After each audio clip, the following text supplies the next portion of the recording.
வரணும்.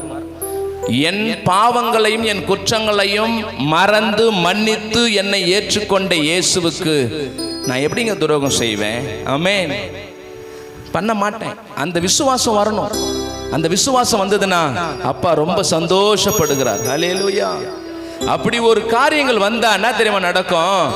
ஏதோ ஒரு விஷயத்துல நான் சரிக்கு விழுந்துட்டேன் ஆண்டவரே, நான் மனுஷன்தான். நான் ஆரம்பத்தில் சொல்லியிருக்கிறேன், ஆவி ஆத்மா சரீரம். ஆத்மா சரீரம் எந்த நேரத்திலையும் எந்த காரியத்தோட செய்யும். ஆனா ஆவி மாறாது, அது தேவன் தந்தது. ஆமென். அதில் நீங்கள் பரிபூரணப்பட்டவர்களாக இருக்கிறீர்கள். நீங்க முற்றிலும் ரட்சிக்கப்பட்டவர்களாக இருக்கிறீர்கள். பாவம் பெருகின நேரத்துல தெரியுமா, அதிக அதிக அதிகமா என்ன செய்யுமா? கிருபை வந்து பெருகிடும். கையை தட்டி ஆமென் சொல்லுங்களேன். முற்றிலுமாய் கிருபை கிருபை கிருபை. ஹல்லேலூயா. அந்த கிருபையினாலே தான் நீங்கள் அலங்கரிக்கப்பட்டிருக்கிறீர்கள். அவர் கிருபை, அவர் தயவு நம்மை விட்டு ஒருபோதும் விலகவே விலகாது. ஆமென். இரண்டாவது காரியம், என் குறைவுகள் மத்தியிலும் அவர் அன்பு மாறவே மாறாது. இதெல்லாம் நீங்க விசுவாசிக்கணும். என் குறைவுகள், என்னுடைய சோம்பேறித்தனம் எவ்வளோ இருக்குது ஆண்டவரே, ஆனா உன் அன்பு மாறாது. அந்த நம்பிக்கை, அந்த விசுவாசம் வரணும். அறிக்கையிடணும். ஒரு வியாதி சோர்வைய பிசாசு ஒரு காட்டுற மாதிரி தெரிஞ்சா, ஒரு விசுவாசினுடைய ஒரே ஒரு காரியமே, முதலாவது நான் வாயை திறந்து பேசணும். என்னை பலவீனப்படுத்தி சோர்வுல கொண்டு வர நினைக்கிற பொல்லாத பிசாசே, இயேசுவின் நாமத்தில் விசுவாசித்து நான் அப்புறப்படுத்துகிறேன் போ, நீங்க சொல்லணும். அப்படி சொல்லி பாருங்களேன், உங்களை பலப்படுத்துகிற இயேசு உங்களோடு இருக்கிறார் என்பதை நீங்கள் அறிந்து கொள்வீர்கள். ஆமென். பாருங்க, நம்ம கொலைசேரில் வாசிச்சோம். முன்னே அந்நியர்களா இருந்தோம், துர்க்குறிகள், யாரும் நல்லா இல்லை, சத்துருக்களா இருந்தோம், தேவனுக்கு பிரியமில்லாத காரியத்தை செய்தோம். ஆனால் ஆண்டவராகிய இயேசு கிறிஸ்துவ நம்ம எப்படி மாற்றி இருக்கிறாரா? பரிசுத்தராயும் குற்றமற்றவர்களாயும் கண்டிக்கப்படாதவர்களாயும், அது மட்டுமல்ல தேவனுக்கு முன்பாய் நிறுத்தும்படியாக அப்படி ஒரு வாஞ்சையை உன் மீதும் என் மீதும் என் ஆண்டவராகி இயேசு கிறிஸ்து வைத்திருக்கிறார். ஹல்லேலூயா. ரோமர் புஸ்தகம் 8ஆம் அதிகாரம் 28வது வசனத்தை நான் வாசிக்கிறேன். கவனிங்க. ரோமர் புஸ்தகம் எடுத்துங்க, 8ஆம் அதிகாரம் 28வது வசனம்.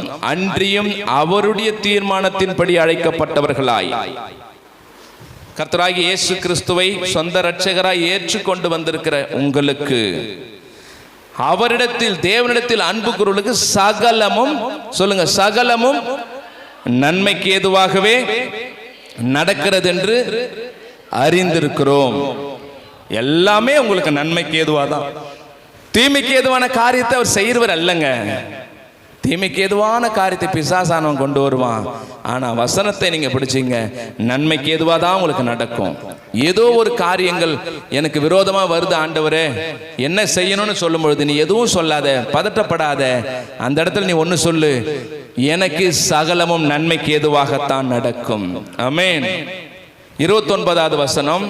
தம்முடைய குமாரன் அநேக சகோதரருக்குள்ளே முதற் பேரானவராய் இருக்கும் பொருட்டு தேவன் எவர்களை முன் குறித்திருந்தாரோ அவர்களை தமது குமாரனுடைய சாயலுக்கு ஒப்பாய் இருப்பதற்கு முன் குறித்திருக்கிறார்.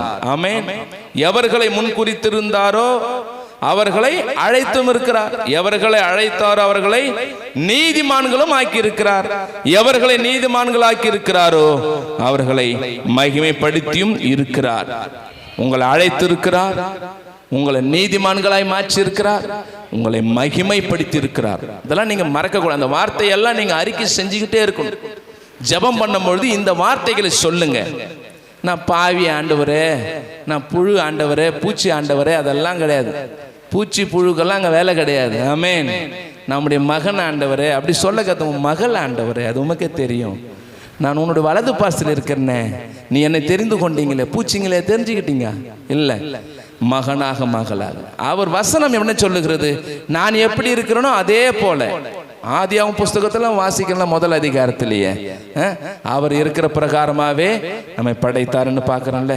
அப்ப அவர் பூச்சியா? சொல்லுங்க. அப்படிலாம் நம்ம ரொம்ப மிகப்படுத்தல அப்படி சொல்ல வேண்டியதெல்லாம் இல்லை. நான் ரொம்ப பூச்சி ஆண்டவரே, ரொம்ப இல்லை இல்லை, அதெல்லாம் இல்லை.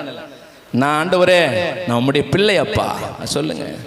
எனக்கு அதிகாரத்தை கொடுத்துருக்கிறீங்களே, நீங்க தானே கொடுத்திருக்கிறீங்கப்பா. பவுல் நம்மளுக்கு எவ்வளவு ஒரு அழகா நமக்கு அந்த வெளிப்பாடுகளை நமக்கு காண்பித்திருக்கிறார் பாருங்க. அதெல்லாம் பார்த்து நீங்க என்ன செய்யணும்? ஆண்டவருடைய நாமத்தை நீங்கள் மகிமைப்படுத்த வேண்டும்.